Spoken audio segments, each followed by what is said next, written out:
Hello and welcome to Casting Roles. We are a persistent D&D campaign that's played by a bunch of local community theater nerds. Thank you so much for joining us for episode 2 of The Story So Far, a series of videos that we're putting together here on the channel to help old viewers and new viewers alike get completely prepared and set up for the launch of season 3 in the first full week of July.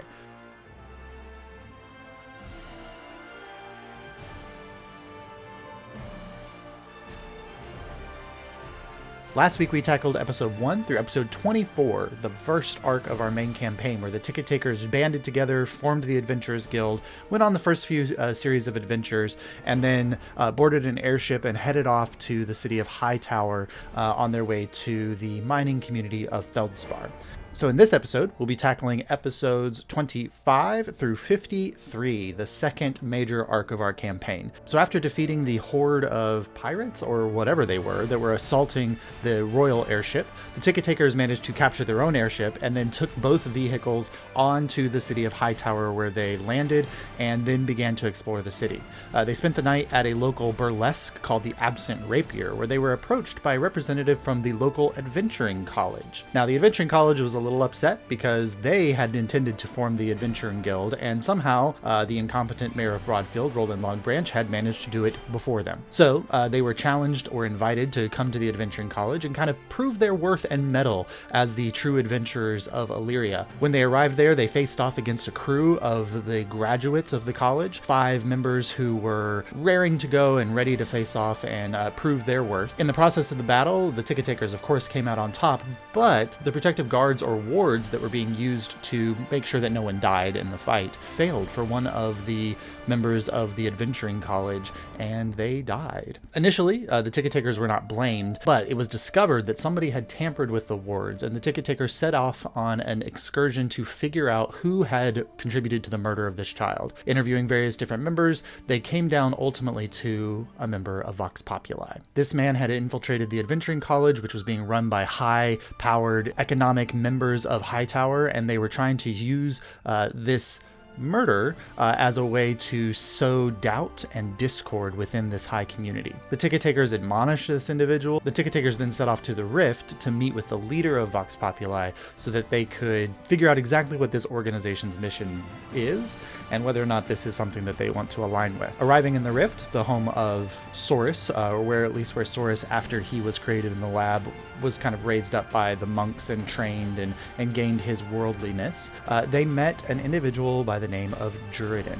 This bard, a member of Vox Populi, met the group, played a song that roused the people into revolutionary spirits, and then bought them all drinks and decided to join with them and go on their journey a little bit as they met with the leader, Iris Corday. Upon meeting the leader of Vox Populi, the ticket takers realized that she was perhaps a little more radical than they had imagined, that Vox Populi was willing to dirty their hands in the mission of eradicating the social structure of Alyria and putting in something into place that gave people power instead of these powerful patricians and noblemen, ultimately agreeing that they could work together, but with some caveats that the ticket takers were not pleased with some of the actions that Vox Populi had taken on. The ticket takers, with their new member Juridan, set off to find the abandoned laboratory of Ahriman, the man who had created Saurus. Traveling through the mines, they ultimately came upon the abandoned laboratory, and there came face to face with Ahriman himself, the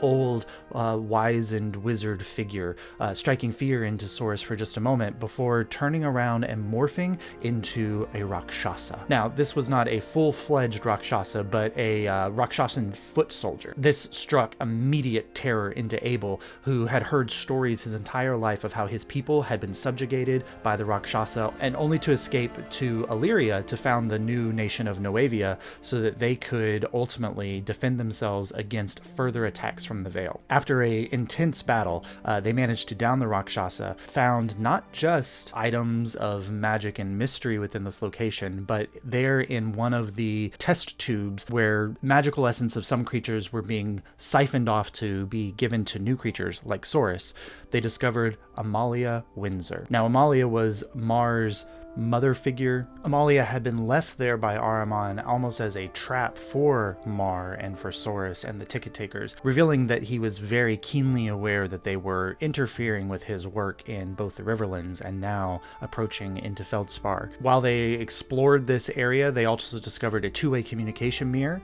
and found the Queen of A Priori, a woman that they would later come to be known as Alyria Highwind, the leader of the Tidewater Syndicate in the Vanishing Isles, had watched the battle that took place and was very pleased with their encounter, and noticing that Kaimana possessed one of the Tide Bonds, one of the keys to opening the ancient underwater city of Azalor, she challenged them. 1. Go to Feldspar. Retrieve the second Tide Bond that is left there, and 2, bring them to her associates in Bogtown. Otherwise, she would destroy Kaimana's home in the Vanishing Isles. Racked with all this information and revelations of the deeper machinations of both Ahriman and the Tidewater Syndicate, the ticket takers made their way back to the Rift and decided that they needed to deal with the issues happening in the Boreal Quarter, the poor, impoverished area of Hightower that had been locked off from the rest of the region because of a sickness there. Using a back entrance through the rift, they came up into the Boreal Quarter and discovered seas of sick people, all being administered aid by the Violet Conclave, the group of wizened wizards and magical practitioners of the realm. While witnessing this, they discovered one individual in particular was administering a pinch with a needle that nobody else was doing. This immediately attracted their attention as being an odd display, and Kaimana, in the form of a mastiff, followed this individual off to a different location, marking where they had traversed to. Meanwhile, they met Omari Serapis, a Barrowmoor, one of the few orcs remaining in the world. These Barrowmoors' job is to maintain the peaceful transition from life to death, and making sure that the undead do not come back and haunt or attack the Alyrian people. He was there because he was deeply concerned that something was afoot in the Boreal Quarter. The ticket takers then made their way briefly to the Monastery of the Four Winds, where Soros was trained, and he underwent a trial to gain a new rank within his monastery, gaining a magical sash, as well as making his normal unarmed attacks magical. Returning to the Boreal Quarter at night, they went to the region where the mysterious man had disappeared. Breaking into this compound, they climbed up onto the roofs and looked in to discover a demonic summoning ritual taking place. And as they watched, two devils were summoned from the Nine Hells, and the ticket takers immediately sprang into battle, going into attacking this cultist and eventually taking them out, and revealing that servants of the fallen god Caiaphas, known as the Stranger, were working within A Priori to bring about something much darker than what A Priori's goals were. They took this information to Volmir Rylus, who is overseeing the Violet Conclave's actions or maneuvers within the city of Hightower. There, he revealed that these dark cultist representatives were working directly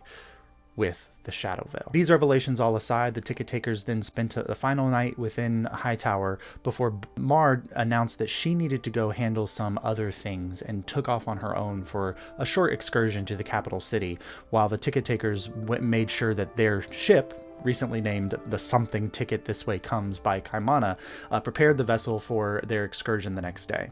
They took off and they went to Eldritch Peak, where they met the dwarven leaders, the slow to move, obstinate leaders of this forging and mining empire within the mountain, and there made a little bit of a friendship with them by helping them deal with a troglodyte threat to the Burrow, a tunnel that was being dug between Eldritch Peak and Hightower that would be a tram or trolley system connecting the two major cities. As they defeated the troglodyte threat, they came across a mystical cavern that had been locked away and then recently revealed due to earthquakes and a landslide, and they found what had been the sleeping location of Citrine, one of the Empyrean dragons who had vanished after the subversion.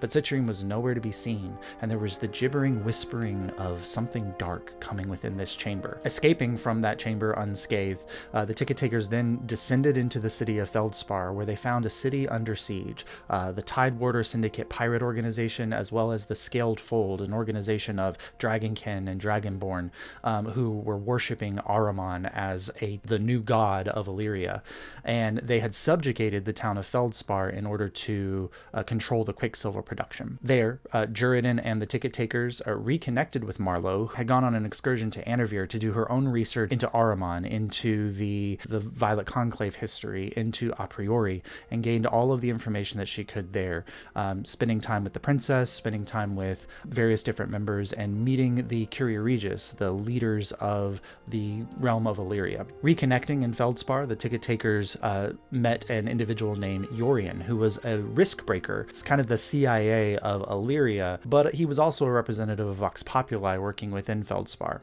He introduced them to his leader, Bolton Kuhn of the Risk Breakers, and Bolton Kuhn and the ticket takers came up with a plan for how to kind of deal with the issues of what was happening in Feldspar. But first, they decided to go into the mines, into the ancient sanctum of Ahriman, one of his first laboratories. And deep in the mines, they found the door, managed to solve the puzzle to unlock it, and out came a chimera, the guardian of the door, which they managed to defeat before heading into the demi-plane of Ahriman, a twisting realm of rooms that were interconnected in using portals and magic, and had to traverse through puzzle after puzzle and battle after battle, unlocking not keys to Ahriman's sanctum, but elements of Ahriman's identity that he used as keys. It was the most narcissistic form of problem solving from a wizard who was telling people, if you want to get into the darkest corners of my sanctum, then you need to understand how powerful and amazing I really am. After solving all of this, they found their way into the heart of the sanctum, Ahriman's library, and ransacked it for all the books that they could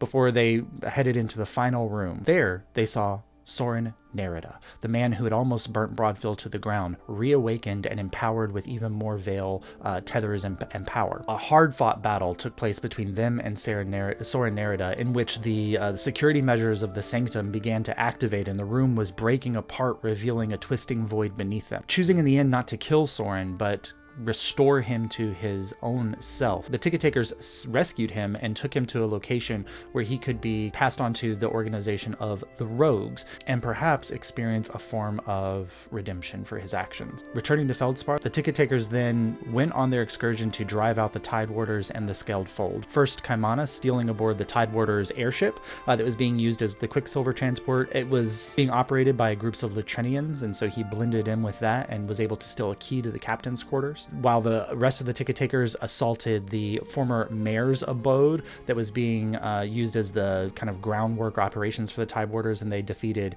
Rennis Wade, the Tidewater leader, as well as Captain Kit, the captain of the vessel. There they discovered the mayor in a secret room after being told that the mayor was being kept in the stockades. The next day they met together to kind of formulate their final plans and discuss Yorian's problems. Yorian had asked them, as a member of Vox Populi, to allow Vox Populi to steal the vessel with the Quicksilver, because he wanted the Quicksilver so that he could go and carry out a terrorist action against the patricians in Anarvir. While discussing this, they did not see, with a natural 20, Bolton Kuhn, the risk breaker, overhearing some of this conversation. He did not hear the part about Yorian, but he was deeply concerned about the ticket takers and their actions and their purpose in Broadfield. Yorian then arrived and took on his mantle as a risk breaker leader, but it was clear that Bolton also was not fully trusting Yorian. After a few more activities and actions, Bolton questioning the ticket takers about what had occurred, and also the new mayor, who Yorian said that he had never met, but then the mayor, under the Zone of Truth, revealed that they had met Yorian. Bolton arrested Yorian. Juridan, who had known Yorian for a very long time and had a very close relationship with them, saw that Yorian had been arrested, and he reached out, grabbed Yorian's hand, and dimension doored him away, running away to the airship to try to help Yorian escape. Bolton Kuhn, along with the ticket takers, reluctantly chased after Yorian and their member Juridan, and found them on the airship, where a interesting battle of wills took place in which Bolton and his right hand Anzel arrested Yorian. They were attacked by the leader of the Scaled Fold and his wyvern, and an intense battle between the Ticket Takers and the Scaled Fold and the Tide Warders, with this twisting narrative of Bolton versus Yorian, and all of these elements coalesced together until they were finally able to take out the leaders of the Scaled Fold, kind of driving them to be rudderless and leaderless in the town, eventually causing them to leave. And then at the very end, Bolton was going to place Juridan under arrest when Juridan revealed that Juridan was not who he had presented himself to be for the Ticket Takers, but Juridan was actually Ambrielle Windsor, the lost daughter of one of the patrician leaders, and claimed kind of diplomatic immunity for the arrest. With all of this quieted down and very difficult conversations happening between the Ticket Takers about whether Juridan had been lying to them and whether they could still trust them or not, the next day they set off on their final mission to assault the stockade and drive out the Tide Warders for the final time. But when they arrived, the Tide Warders had already abandoned Feldspar and left behind summoning devices, dragging in a few devils into this realm, including an incubus, a succubus, and a chain devil. A tense battle took place in which they managed to take out the devil threat and destroy the summoning device. Then they received final word that Azazel, the dragon messenger of Ahriman, was heading to Feldspar to make it his lair. It was his gift from Ahriman as a new lair and a new home for the dragon order that Ahriman was trying to establish. And they had to prepare for this final battle, preparing the citizenship and getting as many people to evacuate as possible, and building up structures and defenses within the region of Feldspar. The Ticket Takers waited for Azazel's arrival. When he did, a very tense battle occurred in which several members went down. Azazel underwent a transformation of magical power into a dragon made of lava. Mar almost lost her life by almost falling into a pool of lava, was barely rescued by Saurus. And all of these actions took place. And finally, after experiencing so many difficulties and revelations and stressful situations, and dealing with his past relationship with Yorian and all of this stress and feeling like a failure in Feldspar, the final strike came from Juridan, who cast a shatter spell that dispersed the lava being of Azazel and saved the town of Feldspar once and for all from all of this turmoil and terror that had been racking them for almost a month. The Ticket Takers kind of gathered themselves and realized that there was so much that they needed to do. There was this threat of Azalor, now that they had 2 Tide Bonds because they found one in the Wizard's Sanctum. There was this threat with Bolton Coon and Yorian being arrested and being put on trial, and they needed to head to the capital city of Alyria to deal with all of this political fallout of what had occurred in Feldspar, and kind of gather their resources and figure out exactly how to get to Azalor, exactly how to stop the Tide Warders from accessing this ancient city. And they set sail on their airship heading towards the capital city, ending Arc 2. So thank you so much for joining us with this recap of the second major arc of our show, as we begin the third arc of our show with the launch of Season 3 on July 8th. We have got one more episode of our story so far next week. Our dear Jace, in the character of Marlo Ebiorn, she is the conspiracy theorist, the note taker, the analyzer of our group, and she has a conspiracy theory rundown for you of all of the ins and outs and organizations that you have encountered so far in our show. So look out for that next week before the show premieres the week after on July 8th. But thank you so much for joining us. If you're liking it, please don't forget to like, follow, and subscribe down below. Leave a comment, ask any questions. I'm always in the comments. I'm there to give as much information as I can. And our podcast, which will be a review of the entire series from the very beginning, will also be premiering on July 5th. So look out for that on podcast services of your choice. And if you'd like to support us, you can find us on patreon.com/castingrolls. You can check out our website at castingrollsilm.com. But thank you so much for joining us. It is always a pleasure, and we will see you next time on Casting Rolls.